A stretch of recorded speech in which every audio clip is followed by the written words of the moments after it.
turn to on, everything is ready to go. Oh, guess I'm going nowhere. I have 0 battery. Please subscribe to help you and your motorcycle perform better. Buying a used motorcycle. Here's a used motorcycle that I just purchased. As always, we're gonna start with the specifics. No go anywhere. If that battery goes flat and you're on the road, you're dead in the water. First order of purchase is going to be a series of batteries, at least 3 that I keep with the bike at all times. How'd you get that open? Because a square doesn't fit in a keyhole. So apparently, if you move that piece over that way and you go ahead and do this, you magically have a key. And that key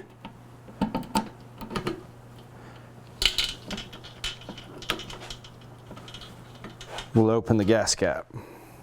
Apparently though, that is your emergency key. Put that in the way it came out, because it's keyed. Next, so nice little luggage tray and USB power ports. So if I want to get some kind of device holder up here, I can also run power to it. So that's nice. If this is nowhere in the vicinity of the bike, which it should not be apparently, you have to keep the key at least 12 feet away at all times, otherwise the battery will go flat. Technology. Push down once, dash lights up, turn to on, everything is ready to go. Oh, guess I'm going nowhere. I have 0 battery. So I can't even ride the bike right now. I got to take this apart, go find the batteries, and go get another one. This was a brand new battery a month ago, and it's already gone. So I think the proximity of the key to the bike on the way down here possibly killed the battery, which makes me nervous if you're going to go on a road trip of 3 to 5 days where the key's in your pocket all the time. Is that going to run the battery down? Technically, if I move over here, that turns the key off. Turns your ignition off and the key's supposed to come out.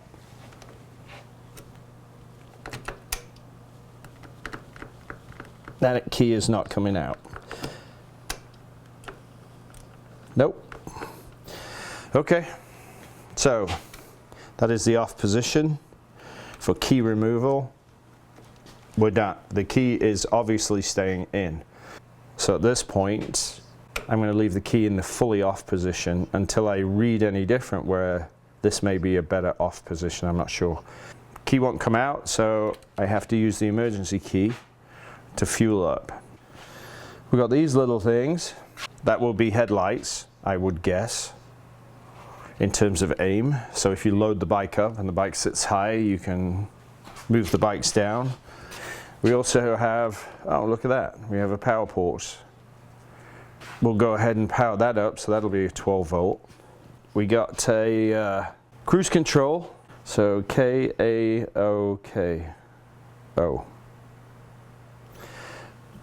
Locks the throttle in, which way works? That way? Yeah. So going counterclockwise, locks the throttle in position, so I have my own cruise control. Okay, that's nice. Headlights, turn signals, horn, heated grips. Let's turn it back on, see if there's enough in it.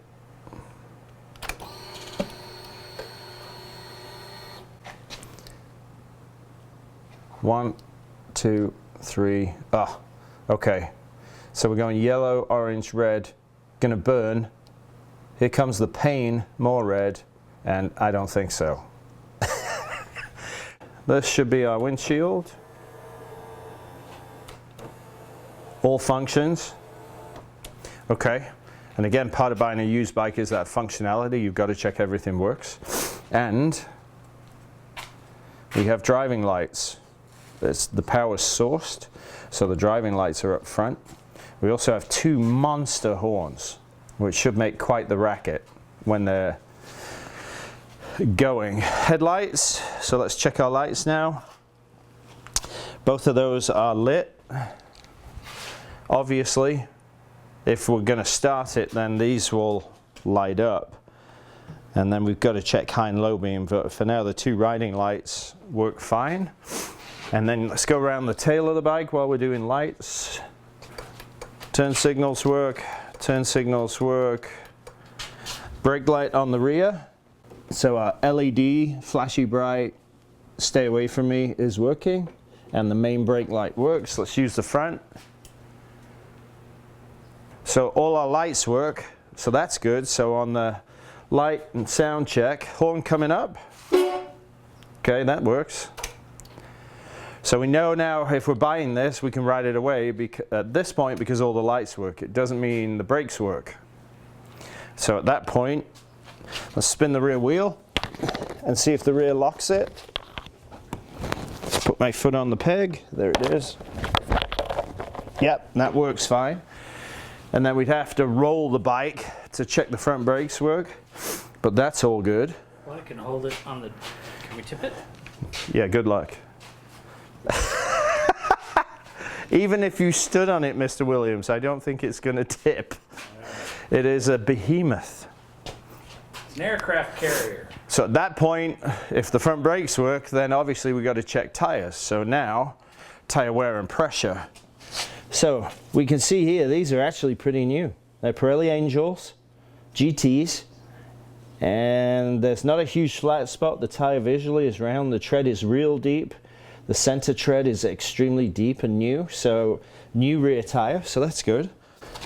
Brand new front, so the tires are brand new, so that's fantastic. While we're there, let's take a look at the wheel and rotor. Wheel needs some love, rotor's rusty. So this hasn't moved for a while, and while we're there, Dave, go ahead to the front fork. What's clean, what's dirty? Nothing leaking, but that's dirty at the bottom, and that may possibly be a seep or a weep. So at this point, there's a question as to whether the forks, that side's clean, the other side's dirty, so there's potential here where the forks need to be removed and they need seals. So there's a consideration at this point looking at that. Okay, engine oil, well, it's good in the window, but the bike's up, so Dave can stay there. I'm going to take it off the center stand so we can check our oil level and keep the bike straight. Yep, still good. Still good. Oil's a dark color, doesn't mean it's black. Does it wiggle nicely? Yeah. Okay, so usually really old engine oil is like molasses, it won't move, so that's encouraging. So the last thing we would need to look at is coolant.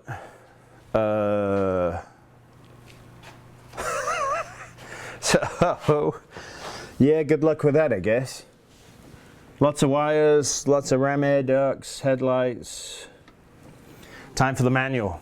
See where the overflow is. Now the last cursory inspection is your bodywork. What condition is it in? Lower's pretty clean, not bad at all. Upper's got a couple scratches on it. You can see those. Nothing serious. That all looks good. Missing a bolt. Front looks good. This side all looks good. Exhaust we'd want to take a look at for scratches, for it falling over. There's one there, but that's a dimple. Bike hasn't slid on its side. That's just, it fell against something. So I'm not worried about that. Usually the right side box is in really good shape because we all get on from that side, except for the top of the case. And there's the old school boot marks coming across the top. To be expected, not a problem, nothing to worry about. A lot more boot marks from getting on the bike. So rather than have it on the kickstand and get on, obviously throwing a leg over, you can see all the scuff marks. There's a ton of them here. getting across the bike. Again, not a problem. Remember we talked about the fact that it tipped over? There's a couple of scratch marks there from literally falling over, not sliding down the ground. And some dimple marks on the case there. Again, not a big deal. It's just part wear and tear. Rear diff is intact. Rubber boot is good. No oil leaks from the diff. All of that's fine. Rear shock is original. And this is a 2008. So guess this, that's the original oil in there. Coming around the engine, there are no leaks. There's more fall over, which you'd expect from these marks here. There's a lot more scuffing on this side. Easy to hide with a vinyl wrap or pieces of vinyl, so I'm not worried about that. More bolts missing on this side. And these bolts are missing on both sides. So not a whole lot that's wrong with it at this point in time. Let's see what the mileage is. 24,831. Okay. And the forks have never been out. There's no tool marks on the forks at all here. So the forks are original oil as well. Brake and clutch fluid, we're not sure how old that is. Those screws have had tools in them, both of them. So that's reassuring that the brake fluid isn't 24,000 miles old. So all in all, a couple of bolts here and there. Obviously a damn good cleaning for the wheels. Clean the rust off the rotor, just get rid of that. Everything seems functional and works. And what was given to me at the time of purchase was, so there's a reason to believe that the brake pads will be low. I'm not going to say they're going to be gone, but they're going to be low. Yes.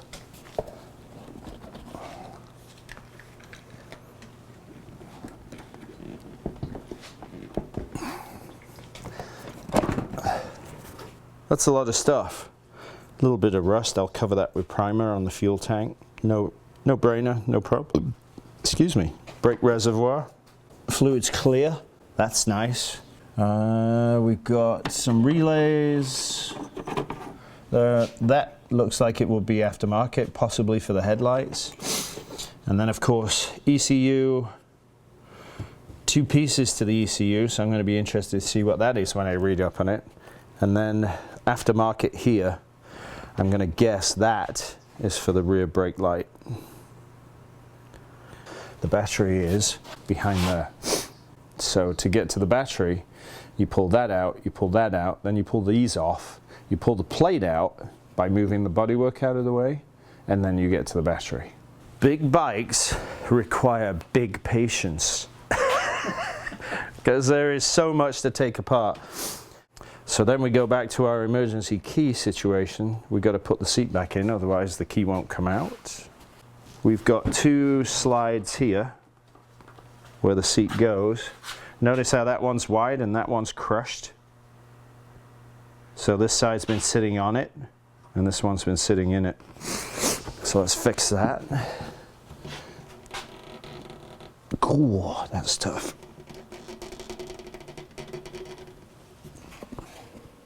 That's a little more room, but not as much. Okay.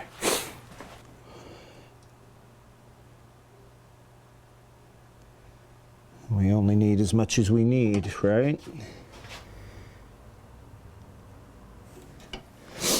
And then does that one need tapping down? Better. That's where it goes. Into there, both sides. So you can see where that was sitting on the outside. Okay, so in. Now is it fitting? Beauty, like a glove. Okay, so that's in. Next, these 2 hooks, which go in there and there, I'm guessing. That looks about right in staging for the seat. So front goes in first, these hook in second under here, and then our little lip goes right in there. Anything hidden in here? No toolkit. Okay.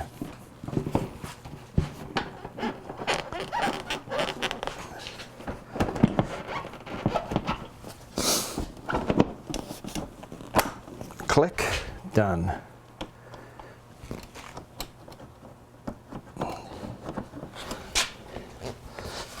Yep, that's clean. All right, side bag, is it the same key? Hopefully it is. It would appear to be. Okay. No hiding toolkit. Usual strap combination to keep everything inside nicely. Okay, strap goes back. I'm guessing, nope, I was wrong. So that is open close. Yes, this would be lift, correct. So we've got our locating piece and all the other two. So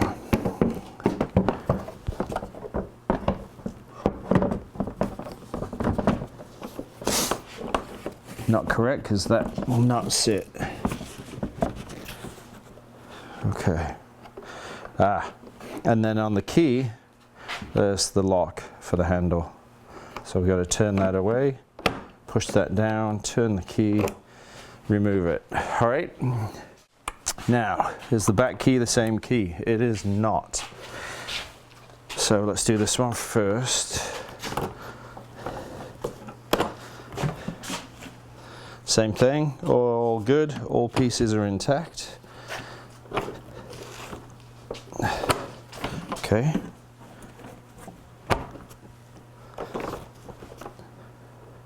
That's not right.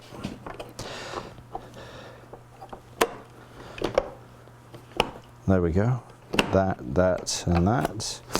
And then we need the blue key, apparently. And that will get us in here. So, the upper button is always the release. And, ta-da! Owner's manual. Great, but no toolkit.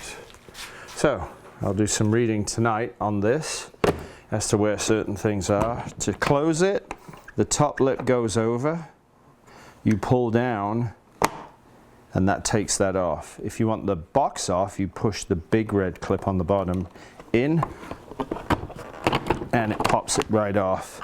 So you've got your two secure mounts there, and then the lock goes inside this notch around the side. So everything functions. There it is. So we know everything works. Because we don't have a genetically gifted individual to sit on the back of the bike and get the front wheel off the ground, we're going to improvise, as you always should and could if you have the right equipment.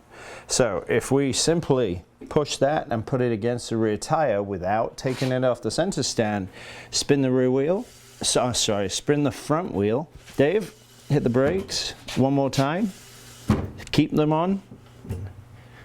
That's going nowhere. The other part about doing this is sound. When the wheel's spinning, you don't want to hear because that means bent rotor, possible stuck piston, all kinds of other bad things. So, it spins freely and constant noise of friction. So, that's all good as far as the front goes. So maybe the brake pad replacement isn't right this minute, but because they need putting on, why wouldn't you? So there's nothing wrong with popping the caliper off to see how much pad material is left. So this bike belonged to a friend of mine, Peter. At that point, he has all the service records for the bike. From that point of view, for me as a human, buying a used motorcycle, buying it from someone you know is a much more comfortable purchase, always. And in buying a used bike, generally the first thing you do is when you drive up, especially if you don't know the person, what's the house like? What are the cars like? What's the garage like?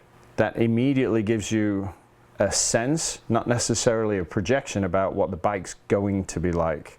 So, as Dave was recounting earlier about a friend of his in the past, number one rule when you pull up to the house, what are you looking at? Do you just drive on and keep going? because what you see frightens you and you continue on your way and go, no, I'm not interested? Or do you pull up to a house that's well kept? Doesn't have to be expensive, but the cars are well kept, then you've got a pretty good reason, especially if you've got all the service records, that the bike has been well kept too. Now the last piece when you're buying a used bike is, what are you going to buy and why? I need something that hauls more tools. As I go around and do classes and everything else, my Suzuki Bandit doesn't have the carrying capacity. It's a 2007, it's got 65,000 miles on it, and I will sell that for probably $3,000 and pass that on to somebody else because it's been very well maintained, as you can imagine, and it's ready to move on. But I need more capacity to ferry everything I carry to all the classes. So moving up to a bike of this size isn't necessarily the right thing to do because it's heavier, but the net benefits of what I'm buying in being able to carry everything I need, even the rack that's going to go across the passenger seat and across the boxes, gives me a functionality that this purchase makes total sense to me. The other part that's very nice, and no, I'm not getting old and sissy la and sensitive, and I suffer from cold. Having heated grips, having the power outlet if I'm using GPS to go get somewhere and relying on the phone to guide me to where I need to get to, having all of that accessibility really makes things easier for me. I don't really like having a center in my helmet. I don't like the distraction of that, so having and finding a mount that's going to go in here for the phone so that I can follow my GPS and get to where I need to go, especially when we're doing a day around a city and we've got several calls at several houses. This is going to work way better. Also, the stability of the bike with its weight, and quite often in Northern California we get some pretty severe winds. The Bandit, sometimes I'm riding at 30 degrees just to keep it in my lane, and at times it requires a lot of concentration and it's exhausting. Good luck moving this.